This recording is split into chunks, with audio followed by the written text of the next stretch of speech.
Hello, welcome to episode, as I shake the camera, 19 of Knit Habits.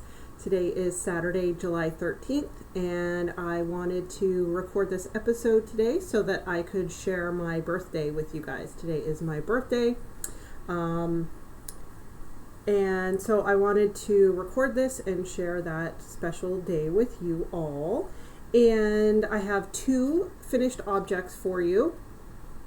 One that is mostly done, one that I've put a lot of progress on that you've seen before, and a new cast on, and then a cast on that I'm going to talk about that I've cast on and taken and ripped out and all those sorts of things, but we'll talk about that. And then we'll also talk a little bit about the next prize that'll go out for the Make All the Cardigans 2024 Mal that is going on over on my group on Ravelry, as well as the hashtag Make All the Cardigans 2024 on Instagram if you want to check that out as well. I don't think it's being used as that much, but if you want to put that on anything that you put on Instagram, of course you definitely can. So and then of course we'll have a little something for counseling at the end. We'll talk a little bit more about those unhelpful thinking styles that we've been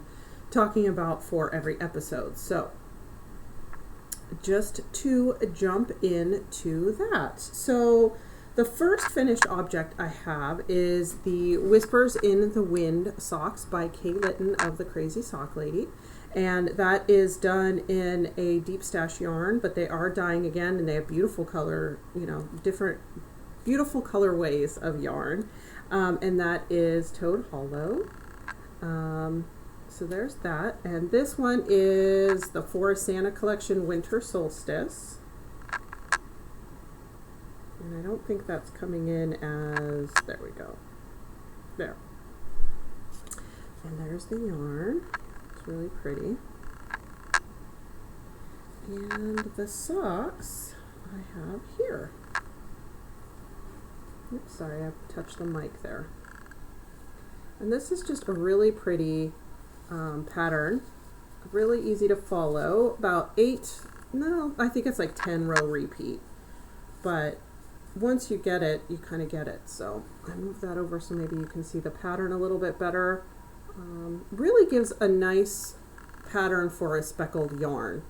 And I think so many times patterns get lost in the speckled yarn, and this one, I think it really, really does highlight it well. So if you're interested in something to do with that speckled yarn, definitely check that out.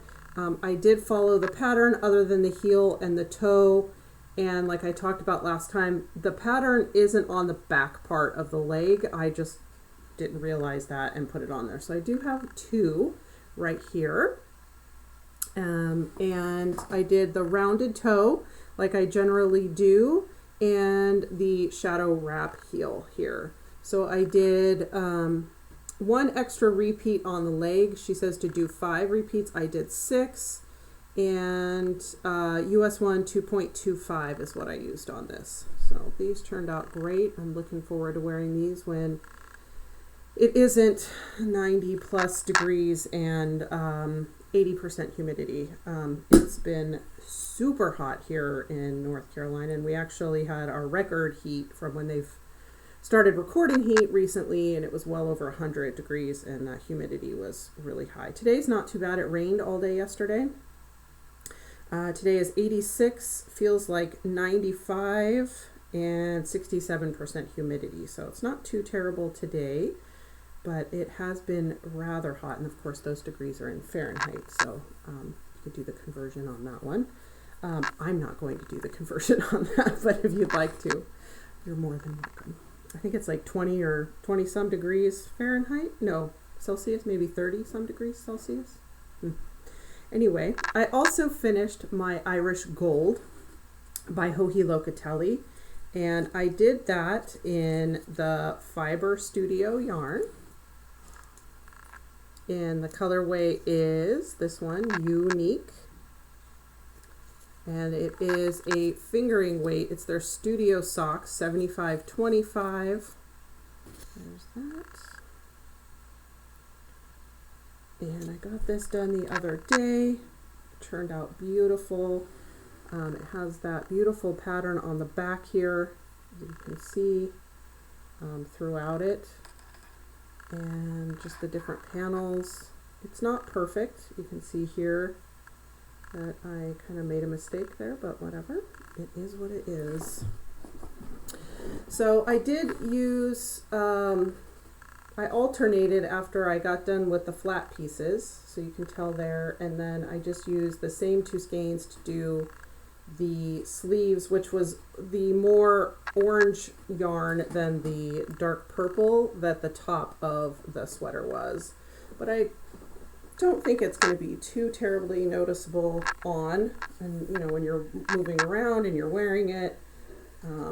So I'll just go ahead. It doesn't go with my sweater at all, or my shirt at all, but it really does fit nice. It's a nice long cardigan and light, so I think I can wear this with so many things. Very nice. And yeah, I mean, you can tell that it's the same colorway, but you can tell it's different lots or something, whatever. But that's okay. I think it'll be fine, especially because it mixes in down here with where I started alternating, so I think it'll be fine. If anybody wants to say anything, they can go fly a kite, right? Right.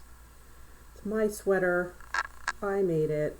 And I love these sleeves. So she has you do the sleeves. I mean, obviously you can do however long you want, but the pattern said to do it 16 inches and then do, she wanted 3 1/4 for the cuff. And I did not want to do 3 1/4. So I did about 2 1/2. Sorry, there was a pop-up there that I had to close. On that, it's just a 1x1 rib, and then I did a tubular bind off here on both sleeves, but I love they're nice and long. Sorry about the dogs barking. They're nice and long, and they have a little bit of give, so you can pull them up. So I like that 16 inches. I think that's my sweet spot, and then doing the cuff. So lessons learned on, you know, making garments. I think that we always, when we try different things, we find kind of our recipe for that, and I think that 16 inches is mine for the sleeves. So really beautiful yarn too. Just I'm really enjoying that. And then of course I did the same bind off. Let me take this off here before I get too hot too. I did that same tubular bind off on the bottom. I think, you know, it just makes it look like the ribbing just kind of, hey, sorry guys. It just makes it look like the ribbing just kind of runs off the end there. That's a really good representation of that. So really nice looking there. You can see my cool nails. I got these done yesterday. This is called Cat Eye. Look at that. They actually have to hold a magnet next to your nail on either side and then on the front to activate that with some sort of metal that's in the nail polish, and then it does that cool thing. So since it was my birthday, I paid extra for that feature. Anyway, I could look at it all day. It's pretty cool. So tubular bind off, 16 inches for the sleeves plus the 2 1/2 inches for the cuff. And then I did, it calls for 19 inches. I think I did a little bit more on the body. I think I ended up doing around 20, and then you do a certain amount of rows for the ribbing, which is the same ribbing as the sleeves. I still have the marker in from where I was last time I recorded, which was right here. And so I did all of this, which is probably a good 8 to 10 inches, and then the sleeves, of course. So yeah, I'm really, really happy with that. I think that's gonna be a good piece to wear, you know, spring, winter, fall, no, you know, different seasons there. So that's gonna be good on that. So that's done. And then the Leeward sweater, or tee, I guess, that I'm making. Sorry, this is going to crinkle. So as you guys know, I had I believe this is the back piece done last time. So that's that. It's been blocked. And that's the oatmeal and the passion, blood orange, I believe is the colorway. I have a ton of ends to weave in, but that's the back piece that I had done last time. Only thing is it's been blocked. This is the front piece here, which I feel like, honestly, this is going to be enormous, but we'll see. I think this is actually part of the sleeve. And then, yeah, there you go. I think that's part of the sleeve, and then you just put on a little bit of cuff, I have a feeling, but we'll see when I sew it together. So last time I recorded, I was here, and then I did all of this up, and then it has you do the bind off staggered. So you do a bind off, a few stitches, you do the row back, you bind off. And this piece I had you binding off on the purl side. So, and we'll see when I get this done. I'm worried about sewing it up. I don't love sewing. I know people don't like sewing at ends. I don't like seaming at all. So we'll see how this goes. I have a feeling it's going to be too big though, and I'm a little bit worried about it. See, that's wrapping like way around me here. But we'll see. Okay, so this is done in the, let me get it here, Knitting for Olive, Pure Silk. This is the oatmeal colorway, and then this is the blood orange here. That's showing up pretty true on the camera, it looks. Well, no, maybe not. It's brighter than it is here. That's probably better. Okay, sorry about that. I left the ball band over on my desk, so sorry about that. So I've just cast on a pair of vanilla socks. Well, I have one going right now. My usual sort of vanilla pattern, US 1 2.25, 15 rows of 1x1 rib. And I just got done with 10 rows. I think I've done maybe 12 rows of just the stockinette here. But really pretty yarn color there. And this is the opal yarn, Crazy Waters. There you go. And here's what the patterning looks like. There you go. And the colorways, if you're interested. The colorways Crazy Water. So there's the numbers. So just wanted to work on a sock. I had a meeting coming up. Wanted to be doing that. So there you go. So we'll see where that goes the next time. This yarn is definitely more rustic than your, it's more like a Patton's Croy kind of yarn. You know, it's definitely rustic and rough, but I think that that's okay in a sock. It's going to last longer, maybe, than some other hand-dyed softer yarns. I like both of them, so, either one is fine for me. But yeah, that's what I have of that. So there's that colorway put together. Right, and then lastly, I really have not much to show. I was going to show the yarn that I'm going to use on it. It is the Asylum top. I'll have a picture put up.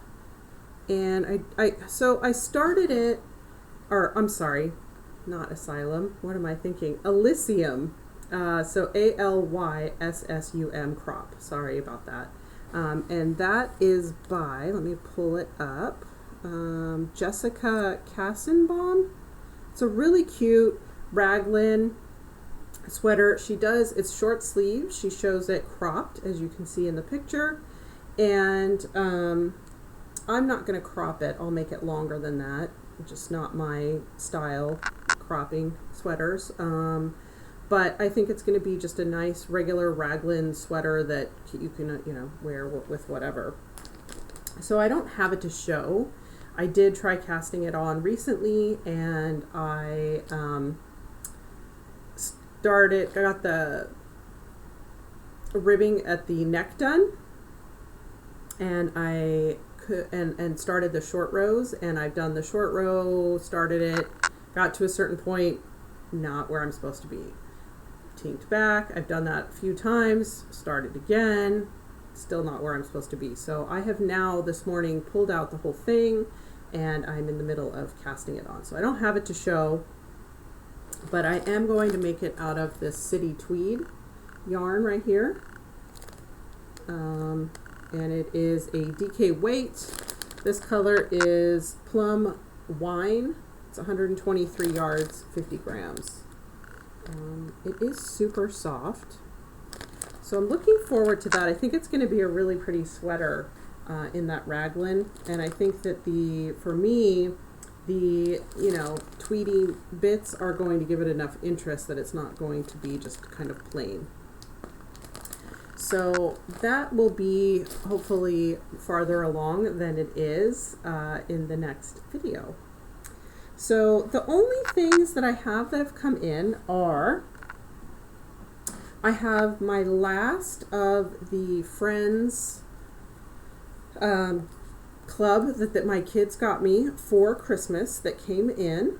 They got me to my birthday for that. And this one is called Inappropriate Sister. And it's an 80-10-10 from Trilogy Yarn. And there's the colorway. It's pretty. It's got like some black, purple, some of that like sledgy green, as I call it. So it's a really pretty colorway. There you go. So that came in. And then the last thing that came in was a prize for some lucky person for the make-along. And I'm going to put up a picture of the bag here. I don't want to take it out because she has it packaged so cute, and I don't want to take it out with the string and the tissue paper right there.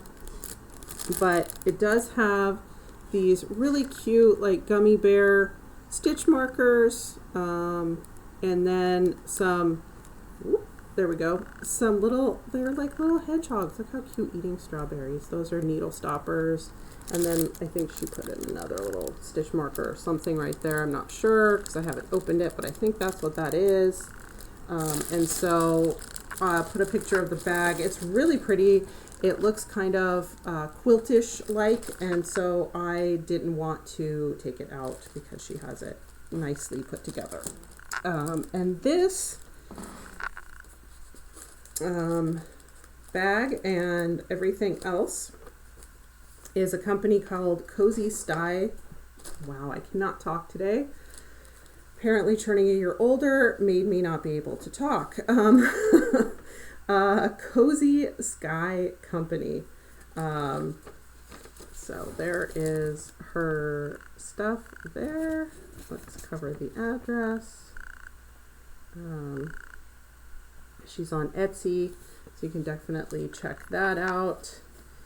And hopefully one of you will be the lucky recipient. And like I talked about before, these types of prizes will go to the contiguous 50 states in the U.S. If somebody wins that lives out of the country, I will get you a $10, up to $10 pattern on Ravelry or somewhere else if you'd like on a website. So that is that. And that is about it for the knitting content. And thank you. I just want to say a big thank you to all of you that stick around. I know I only get here about once a month, and I'm not always the most consistent podcaster, but the ones that do stay around, I really do appreciate you staying and hanging out with me and seeing what shenanigans I'm getting up to. I will have some video. I think at the beginning of the podcast, what I'm going to do is put in a video of a walk that my husband and I went on. There's a trail not far from us that's near a lake, and it's about 5 minutes from the house. And so we took the dogs down there and went on a little trail walk. So I'm going to have some pictures and video of that at the beginning. And then here at the end, I'm going to put up a little bit of picture and video that I have of when we went to the Pride Festival. And let me tell you, we went early. We went when it started at 11 or 11:30, and because it was supposed to be 98 degrees that day, and it was hot already there. Luckily, a breeze came, which helped out that heat a little bit, but boy, was it hot. And we did not want to stay until later in the afternoon when it was going to be warmer. So we went early, walked through the whole thing, and then, kind of hightailed it out of there because it was already really warm. So that will be in there too. I hope you enjoy that. And we will jump into the unhelpful thinking style. So let me pull that out here. And let's see, where were we last time? I don't remember what we did last time. What did we do? Do not have a note. I think we're going to do jumping to conclusions. So jumping to conclusions says that there are two types of jumping to conclusions. Mind reading, so imagining we know what others are thinking, or two, fortune telling, predicting the future. So Lord knows we all do this one, and I hear this a lot. People assume that they know what's happening. You could say somebody walks into a break room. I walked into the break room and I could tell that they were all talking about me. Well, did you ask them if they were talking about you? Or I know my boss is going to fire me. I know my boss hates me. Well, have you talked to your boss? Have you asked them if they don't like you? Have you asked them if they hate you? Or, I think that we all do that. I think these two somewhat are tied to our own insecurities, maybe, or our own things that we don't like about ourselves that we think other people are automatically assuming. Really more with the mind reading, and then the fortune telling is the predicting the future. So I know if I get another job, I'm going to hate my next job just as much. I know if I move, then I'm not going to like where I live, or it's just going to turn out the same way that this has. Those sorts of thinking patterns. And the thing to break that one is to really stop yourself and say, what are the facts of that situation? Have I talked to the person or, the situation? Have I got the facts for the situation to back up what I'm saying? If you do, great. Those things aren't great, but at least you know that what you're saying is true. But oftentimes we just assume that the things that we're thinking are fact.